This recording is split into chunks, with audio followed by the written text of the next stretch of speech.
So ఉన్న సప్లయర్స్తో గట్టిగా black list చేస్తామని చెప్పిన తర్వాత అందరూ కూడా క్వాలిటీ సప్లైస్ అన్నీ కూడా శాంపుల్స్ బాగానే ఉన్నాయి.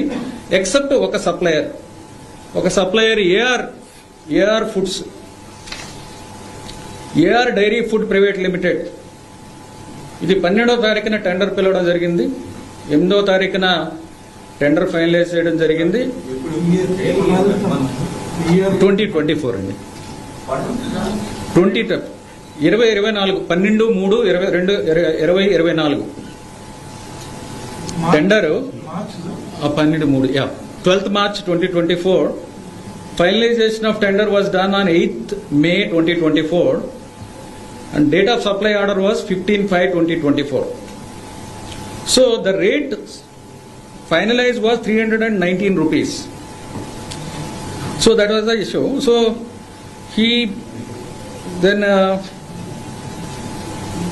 320 rupees. So then he started supplying. Then we asked him, we found 4 tankers. We found that 4 tankers వాళ్ళు సప్లై చేసిన 4 tankers క్వాలిటీ లేవు అనేది అబ్జర్వ్ చేయడం జరిగింది. వెంటనే ఆ 4 శాంపిల్స్ బయట ల్యాబ్స్ కి పంపించడం జరిగింది. బయట ల్యాబ్స్ కి పంపిస్తే 320 రూపాయలకి మీకు కల్తీ ఉన్న నెయ్యి మాత్రమే వస్తుంది, స్వచ్ఛమైన నెయ్యి రాదు అని అందరూ చెప్తున్న సందర్భాల్లో బయటకు పంపించడం అనేది చాలా ఎసెన్షియల్. కాబట్టి ఆ గీని బయట NABL అక్రిడిటెడ్ NDDB ల్యాబ్ ఆనంద్లో ఉన్న CALF ల్యాబ్, కాఫ్ ల్యాబ్ అంటారు. ఇది చాలా reputed lab. And then government control lab. It is a highly reputed lab.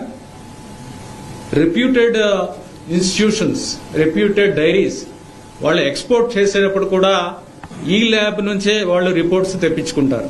ఈ ల్యాబ్ నుంచి రిపోర్ట్ తెప్పించుకుని పంపిస్తే ఎక్స్పోర్ట్ చేసినప్పుడు వేరే దేశాల్లో వాళ్ళు ఈ రిపోర్ట్ని స్టాండర్డ్ కింద నమ్ముతారు. ఆ రిపోర్టు వాళ్ళు స్టాండర్డ్ కింద తీసుకుంటారు, సప్లైస్ యాక్సెప్ట్ చేస్తారు. అందుకని పెద్ద పెద్ద reputed government diaries, cooperative diaries పేర్లు నేను చెప్పట్లేదు, కానీ వాళ్ళందరూ కూడా ఇక్కడి నుంచే తీసుకుంటారు.